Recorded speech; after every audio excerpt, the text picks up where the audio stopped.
What's going on, guys? Welcome back to the channel. A new year, the same type of winning. January 1st, we're off to a good start. My biggest play of bowl season college football, a 4.6 unit play cashes on Ohio State against the spread. We also had 1.1 units on the over in that game, cash that as well. And I do have two wagers I sent out on the Notre Dame-Georgia game, which was postponed to tonight. So if you want my picks on tonight's game in college football, just go ahead and grab yourself a package. You'll get those picks. You'll get all the rest of the NFL picks. You get all my picks, college basketball, any sport, for an entire week, month, whatever package you get. College basketball, one of the worst losses I've had in recent time. Butler, money line, plus 100, up 13 points with about 5-6 minutes to play. One of the ultimate choke jobs I've ever seen, but a 2-in-1 day, up a ton of money. An excellent start to 2025. Of course, guys, besides that, 4 straight winning weeks in the NFL, up over 30 units of profit, some unbelievable numbers as we come into the end of NFL season.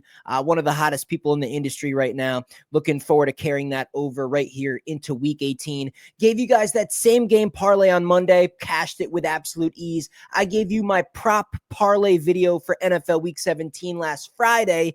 That cashed with absolute ease. I will have another one of those tomorrow, so definitely subscribe to the channel, drop a like on today's video, but definitely turn those notifications on for tomorrow's video. Like I said, I'll have another one of those prop episodes, and I do believe it's going to cash with these. There's some games this week that are absolute home runs. In today's video, we're going to go over the entire NFL Week 18 slate again, because I did already put out an entire video with my spread prediction. So if you guys are interested in that, and of course, my official whiteboard winning free pick, that season to date is hitting at 71%, 22-9. Check out that video. It's already been posted to the channel. You can get my predictions on all the spreads, and of course, that official free pick on the whiteboard for the week. So check that out. But guys, in today's video, we're going to run back through the slate. I'm going to bring up the most important spots. Situational football. That's the name of the game in NFL week in NFL week 18. And in today's video, I'm going to help you sort out what to avoid and what to maybe double down on. So again, guys, drop a like on the video. If you guys are interested in all of my bets, again, you can see it on the screen there, but link in the description, danspicks.net, my website link right in the description. A week, a month, doesn't matter. I'll put you right on my text list. All of my plays will be texted directly to your phone. You'll get the plays, the odds, and how many units to put on each one of those. Like I said, we're all already off to a smoking start for 2025. It just felt so weird to say that. 2025? Life's really time's really going this fast. Crazy, man. Let me adjust the screen for you guys here. I'm going to bring up Picket Sports, and we are going to go over all of these games, and we're going to bring up the important ones. So let me go ahead and adjust this. Let me go ahead and refresh this. This should work just fine. January 4th, Browns, Ravens. Look, we just need to win, right, for the Ravens here. Nothing significant. I don't know if they're going to rest starters if they're up by a ton of points in the second half. They should if they're smart. You could see backup running backs and stuff like that. They just need to win. Ravens need to win, lock up the division, done, yada, yada, yada. Nothing significant there. Now, this next game, Saturday night, Bengals, Steelers. This is one of the examples why I actually made this video for you guys today. Now, please, I'm going to go a little bit heavier on my rants on some of these games, but it's very important because people are missing, I think, what are some pretty important angles. So I see it all over the internet. Everybody's talking about, well, I know it's not a great chance, but Cincinnati's still alive. They won 4 in a row. Their offense looks great. Pittsburgh totally stumbling, right? They've lost 3 games, look like crap, blah, blah, blah, blah, blah. There shouldn't really be that much motivation here because for certain, the Ravens are going to beat the Browns. So what did the Steelers really get here? And I can't disagree more, okay? In terms of a situation, I see a team, Cincinnati Bengals, with more injuries just from last week. Some are significant, Chase Brown and others. But we have a team banged up with no defense they've kind of gotten through a cupcake schedule here, winning by the skin of their teeth. Now you're going to play Pittsburgh, who, yes, they've looked like crap. They've lost 3 games in a row. They look bad. They just played arguably the 3 best teams in the NFL. I don't think it's that big of a deal.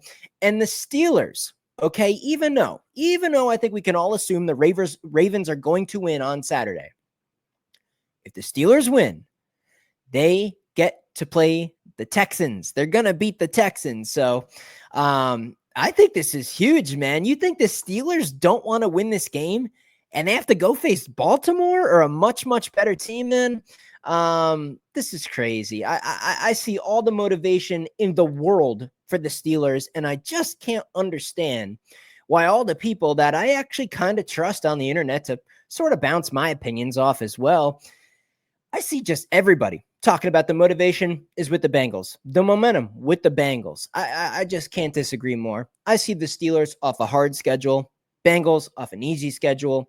Steelers healthier than they have been in recent weeks. Bengals the opposite. Steelers trying to lock up that position. So their first game is against the Texans. And I think that carries its weight in gold. I think it's worth its weight in gold. I see significant motivation. Get right. You don't want to stumble into the playoffs, losing 4 in a row. And at the end of the day, they are in the playoffs. I mean, Cincinnati, sure, they're alive. Could they win this game? Sure, they absolutely can. Great offense. Joe Burrow, I would never doubt that. But at the end of the day, man, they need some crazy, crazy things to happen still to even get into the playoffs. Pittsburgh is in the playoffs. They're totally locked in. They got to get right before the playoffs. In my opinion, this is a Pittsburgh spot. And also, if we look into the actual money splits of this game here, you guys can see, man, talk about a public play. Now don't get too alarmed with this. For whatever reason, the public square, casual, brainless, low IQ bets that for decades have been absolutely demolished by Sportsbook, they've just absolutely cashed almost every single time this year.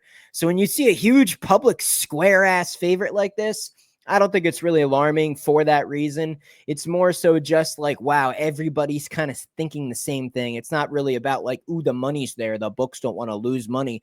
It's more just like a lot of people are thinking the same thing. That's just kind of the way I look at this. By the way, guys, Picket Sports, this you guys can download completely for free. I have the link to Picket Sports right in the description of this video.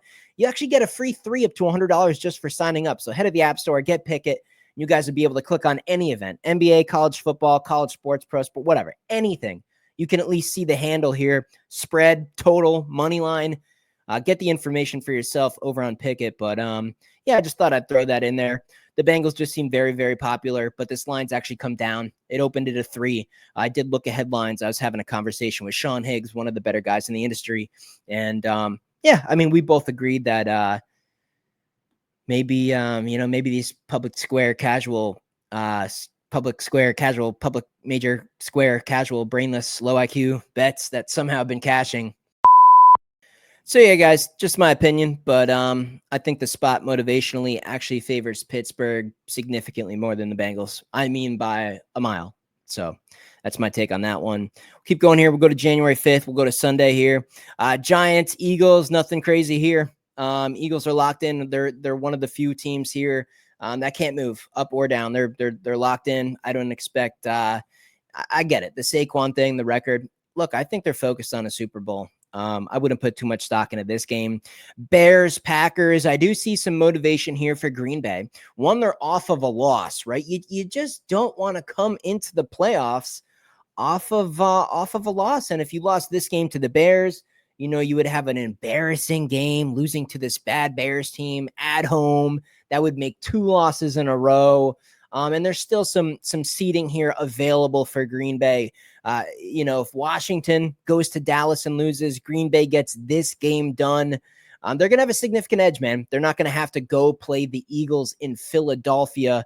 I'm kind of hoping for that because I'm a Packers fan, and I think I'm going to actually go to that game if that's what ends up happening. Yeah, I like Green Bay here. I see the motivation. Bears. We all saw that Seattle game. I just this is crazy. This is a Packers spot at home. Get right, get some momentum coming into the playoffs. And the Packers this year, man, when they step up in class, although they fight, they have been coming up short. But when they play these lesser teams, they put them in the ground, especially at home. Here in midwinter form, the Green Bay Packers should be rocking and rolling at Lambeau, going to the playoffs with a good taste in their mouth. So I like Green Bay in the spot. Panthers, Falcons. It doesn't mean a lot. Doesn't mean a lot. I guess you could say maybe it's a big game for Penix, try to build on your future. It just seems like too many points to me here. Look, technically, right, mathematically, if Tampa Bay lost to the Saints and Falcons won, they would have the division. That's not enough for me, man. Tampa Bay's not losing to the Saints. This is a game you want to watch. And if the Falcons have a huge, massive lead early, I think a live bet on Carolina, if Tampa Bay is up significantly in their game early, it makes a lot of sense. There's a lot of angles this weekend that you just got to be ready to pull the trigger on, midday. This is not a bet it and forget it type of a day. You got to be active all day long, watching scores, watching coaching decisions, watching the internet, watching money lines move. You got to watch this stuff, guys. A lot of money to be made on week 18. So, yeah, look out for the Falcons, man. Inflated line on the Falcons. Maybe look to grab the Carolina Panthers live. Saints, Bucks. Here's the situation, guys. Bucks need the game to just solidify their position, take the title in the division. I don't know, man. I think I need to see a final injury report to see who's actually going to play for the Saints here. There's rumors that Kamara and some other players might try to go for the Saints here. Doesn't make sense to me. I don't think it's going to happen, but you got to at least know for sure before you bet this one. I don't know, man. It feels like a stay away. Look, the other thing here, we have some incentives, right? We have some money incentives. Baker Mayfield, Mike Evans. Do they run up the score? Do they keep, hammering away here and really beat up on this bad Saints team? Is it the Packers game all over again? Yeah, it could be. It could be. But at the end of the day, I think this is more of a pass here. Maybe look at an alternative spread if you do want to attack this one. But yeah, Bucks, again, kind of like the Ravens, just kind of a win spot. I get the incentives, but I think this team has high aspirations as well. And I think some players could start to be pulled in the second half of this game. So don't love laying almost 2 touchdowns. Washington and Dallas. No CD for this one. Significant. You give me CD Lamb in this game, and I'll take the Cowboys on the money line as an upset. But now a little bit different here. I do think the spread is just too high to lay with Washington on the road. Look, you're coming back. You had a very, very fortunate game to beat Atlanta. Washington does need this game for seeding. They don't want to play Philly again. I understand that. So a little bit of incentive here for Washington. But just because you have that, you're going to go on the road against Dallas, final game of the year. Look, I think this team's kind of fighting. And although they don't have CD, I think they're capable. And I think the spread's a little bit rich here. So just know that there is a little bit of motivation for Washington in this game, but it's not significant, and they are still laying a big number. This is one of the games, especially coming off that crazy comeback, feel-good, emotional high game over Atlanta. This is a game that might get a lot of people. Jags, Colts, pass, nothing there. Same with the Texans and the Titans. I think Texans are resting everybody. They got nothing to gain, nothing to lose. That's a pass as well. Bills, Patriots, pass as well, guys. This is NFL Week 18.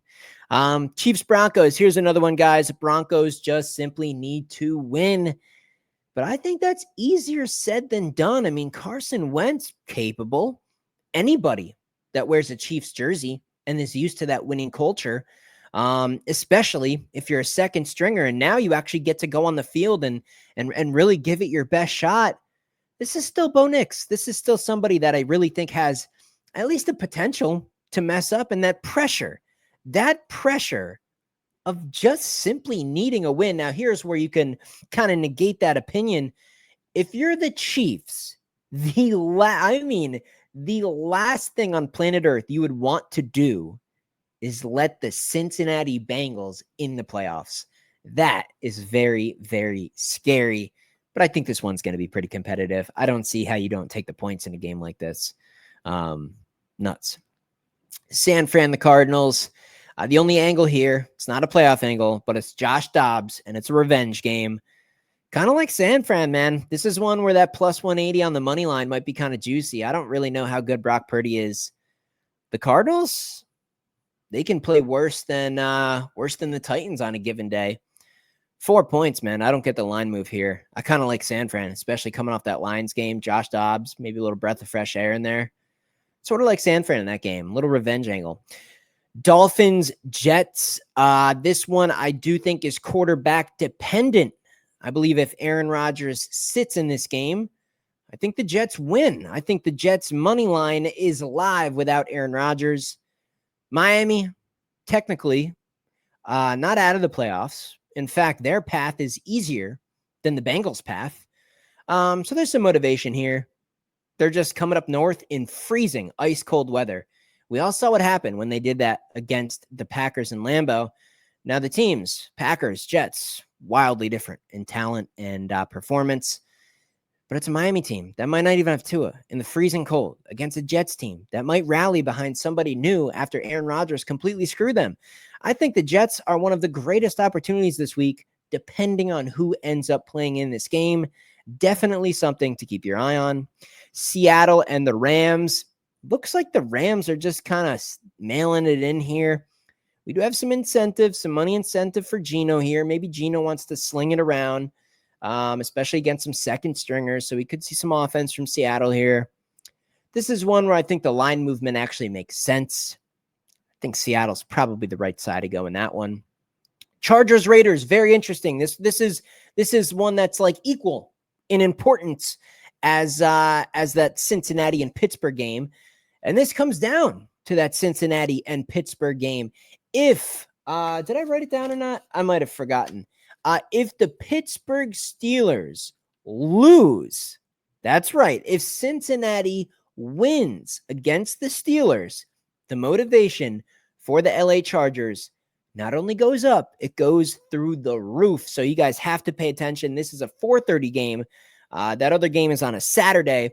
So pay attention. This line will move so quick, it'll make your head spin. You guys should really, really be paying attention to that Saturday night game between Cincinnati and the Pittsburgh Steelers.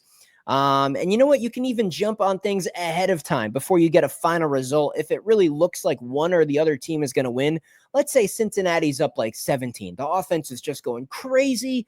Pittsburgh, they're just kind of mailing it in, getting ready for the playoffs. Maybe we get a scenario like that. If that's the case, jump on the Chargers and jump on them fast, because if you can get this line on the LA Chargers, anything under 6.5, if Cincinnati wins, you're going to cash your ticket. Chargers, if Cincy wins, is a great wager. That brings us to Sunday night here, guys. 1 seed on the line. Everybody knows the scenario here. This is huge. There's a lot on the line, man. The loser of this game is going to plummet in the seeding. The winner of this game, I think you could probably argue, would be the more likely team to come out of the NFC this year. Home field advantage, especially for these indoor teams, like both of these, it's huge, because if a team like, the Lions have to go like to Philly in like the cold or something, or the Vikings, they're going to be in big trouble. They got to go to Lambeau Field. I don't know. They're going to be in huge, huge trouble, in my opinion. So this is huge. Home field is huge. Somebody's going to get the one. This is what they played all these games for. It comes down to week 18. And it's just hard not to like the Vikings. I get the line movement. I get Dan Campbell, and Sam Darnold makes me nervous, but just kind of a bonus pick here. It's pretty crazy to get 3 points with the Vikings. Borderline insane, in my opinion. They're just a better team. They're a more well-rounded team that has an offense, a defense, just as good coaching, if not better, and they're healthy. So home field is great, but they're both indoor teams. Revenge angle, kind of a bonus pick in today's video. Another spread prediction. I don't even know what I gave out in my NFL Week 18 video. I can't remember what the line was at the time of that recording, but seeing a 3 there at minus 109 is nuts, and I would take that very, very quickly. Will I bet it? Maybe, maybe not. People in premium will know, but just sort of pick on the game. Yeah, I like the Vikings in that spot. So there you go, guys. Kind of an NFL Week 18 situational video. There's like 2 or 3 in there. You have to write down. They're so important. You can make so much money on them if certain things happen. So see you in the next video.